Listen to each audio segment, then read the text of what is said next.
வாங்க, இன்னைக்கு நாம பண்டைய ரோம் காலத்துக்கு போக போறோம். அங்க நடந்த ஒரு தியாக கதையையும், ஆனா அதே சமயம் அதுல ஒளிஞ்சிருக்கிற ஒரு மர்மத்தையும் தான் பார்க்க போறோம். இது வெறும் கதை இல்ல, நம்பிக்கைக்கும் வரலாற்றுக்கும் நடுவுல நடக்கிற ஒரு சுவாரஸ்யமான விவாதம்.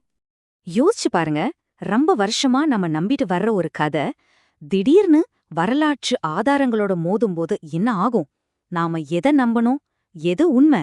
வாங்க, இந்த ரெண்டுக்கும் நடுவுல இருக்கிற உண்மைய தேடி ஒரு பயணம் போலாம். இந்த கதையோட கதாநாயகர்கள் மாரியஸ், அவங்க மனைவி மார்த்தா, அப்புறம் அவங்களோட 2 பசங்க ஆர்டிஃபேக்ஸ் மற்றும் அபாச்சம். இவங்க பாரசீக நாட்டைச் சேர்ந்த ஒரு பெரிய குடும்பம். கிபி 3ஆம் நூற்றாண்டுல ஒரு முக்கியமான காரணத்துக்காக ரோம் நகருக்கு போறாங்க. அவங்க ரோம் போனதுக்கு 2 முக்கியமான காரணம் இருந்துச்சு. ஒன்னு, அப்போஸ்தலர்களோட கல்லறைகளை தரிசனம் பண்றது. இன்னொன்னு, அந்த நேரத்துல ரோமானிய பேரரசால ரொம்ப கொடுமையா துன்புறுத்தப்பட்ட கிறிஸ்தவ மக்களுக்கு உதவி செய்யறது.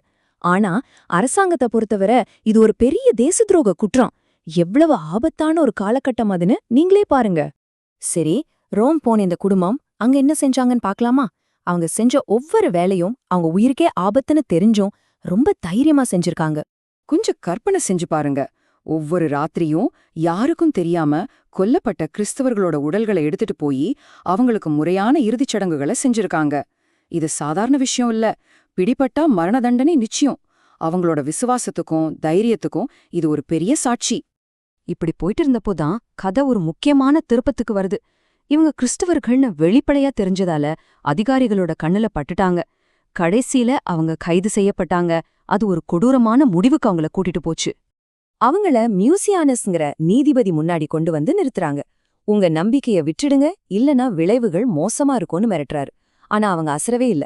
எவ்வளவு சித்திரவதை செஞ்சோம், அவங்க தங்களோட விசுவாசத்துல உறுதியா நின்னாங்க. இந்த மேற்கோள் அவங்களோட மன உறுதிய பத்தி நல்லாவே சொல்லுது. அடுத்து என்ன ஆச்சுன்னு கேட்டா, ரொம்பவே சோகமான ஒரு முடிவு. கதையின்படி அப்பா மரியஸையும் அவரோட 2 மகன்களையும் வயா கொர்னேலியாங்கிற இடத்துல தலை துண்டிச்சு கொன்னு உடல்களை எரிச்சிட்டாங்க. தாய் மார்த்தாவ நிம்ஃபே கடப்பாசிங்கிற இடத்துக்கு கூட்டிட்டு போய் ஒரு கிணத்துல தள்ளி கொன்னுட்டாங்க. கேக்குறதுக்கே ரொம்ப உருக்கமா இருக்குல்ல இந்த கதை. சரி, இதுவரைக்கும் நம்ம கதைய கேட்டோம். இப்போ நாம நம்ம டிடெக்டிவ் தொப்பிய மாட்டிக்கிட்டு இதுல எவ்வளவு தூரம் உண்மை இருக்குன்னு கொஞ்சம் அலசி ஆராய போறோம். இதுதான் இப்போ நம்ம முன்னாடி இருக்கிற முக்கியமான கேள்வி. உணர்வுபூர்வமான இந்த கதை ஒரு பக்கம் இருந்தாலும், வரலாற்று பதிவுகள் என்ன சொல்லுது? 2க்கும் நடுவுல என்னென்ன வித்தியாசங்கள் இருக்கு? இங்கிருந்துதான் நம்மளோட ஆய்வா ஆரம்பிக்குது. இந்த கதை நமக்கு எங்கிருந்து கிடைச்சதுன்னா, பாசியோன்னு ஒரு பழைய புத்தகத்திலிருந்து. முக்கியமான விஷயம் என்னன்னா, இந்த புத்தகம் சம்பவங்கள் நடந்ததா சொல்லப்படுற காலத்திலிருந்து பல 100 வருஷங்கள் கழிச்சு எழுதப்பட்டது. அதனால வரலாற்றாசிரியர்கள் இது ஒரு நேரடி வரலாற்று ஆதாரமா பாக்குறதில்ல. இது உண்மைகளை சொல்றதை விட பக்திய வளர்க்கறதுக்காக எழுதப்பட்ட ஒண்ணுன்னு சொல்றாங்க. இங்கதான் ஒரு பெரிய முரண்பாடே வருது. கதைப்படி இவங்க 2ஆம் கிளௌடியஸ் மன்னனோட ஆட்சியில கொல்லப்பட்டாங்க. ஆனா வரலாற்று பதிவுகளை பார்த்தா அந்த மன்னர் அப்போ கோத்தியர்கள் கூட பெரிய போர்ல ஈடுபட்டுட்டு இருந்தாரு. அவர் காலத்துல கிறிஸ்தவர்களுக்கு எதிரா பரவலான துன்புறுத்தல்கள் நடந்ததா எந்த ஆதாரமும் இல்ல. இதுதான் இந்த கதையோட நம்பகத்தன்மையை கேள்விக்குள்ளாக்கு. அப்போ இந்த கதையை நம்ம முழுசா தள்ளுபடி பண்ணிடலாமா? அதுவும் முடியாது. ஏன்னா கதை சந்தேகத்துக்குரியதா இருந்தாலும் சில உண்மைகளை வரலாற்று ஆசிரியர்களும் திருச்சபையும் ஏத்துக்கறாங்க. சரி, அப்போ நமக்கு உறுதியா என்னதான் தெரியும்? அவங்களோட பெயர்கள், அவங்க அடக்கம் செய்யப்பட்ட இடம், அதுவும் வயா கொர்னேலியால இருக்கிற ஆட் நிம்ஃபாஸ் கல்லறை, அப்புறம் அவங்க அடக்கம் செய்யப்பட்ட நாள். இந்த விவரங்கள் எல்லாம் ஆரம்பகால கிறிஸ்துவ பதிவுகள்ல இருக்கு. இது எல்லாமே அவங்க நிஜமாவே வாழ்ந்தாங்கன்றதுக்கு ஒரு வலுவான ஆதாரம். பல நூற்றாண்டுகளா அவங்க புதைக்கப்பட்ட இடம் ஒரு புனித யாத்திரை தலமா இருந்திருக்கு. அவங்களுக்காக ஒரு திருநாளும் கொண்டாடப்பட்டு வந்திருக்கு. ஆனா 1969ல வரலாற்று ரீதியா சில சந்தேகங்கள் இருந்ததால அவங்களோட திருநாள் பொதுவான கேலண்டர்ல இருந்து நீக்கப்பட்டது. வரலாற்று துல்லியத்துக்கு முக்கியத்துவம் கொடுத்து இந்த முடிவெடுக்கப்பட்டது. அவங்களோட உடல் எச்சங்கள், அதாவது புனித பொருட்கள், கிறிஸ்தவ உலகத்துல ரொம்ப பொக்கிஷமா பார்க்கப்பட்டுச்சு. ரோம்ல இருந்து ஜெர்மனி வரைக்கும் பல முக்கியமான தேவாலயங்களுக்கு அதை கொண்டு போனாங்க. இது மூலமா அவங்களோட புகழ் எவ்வளவு தூரம் பரவி இருந்துச்சுன்னு நம்ம புரிஞ்சிக்கலாம்.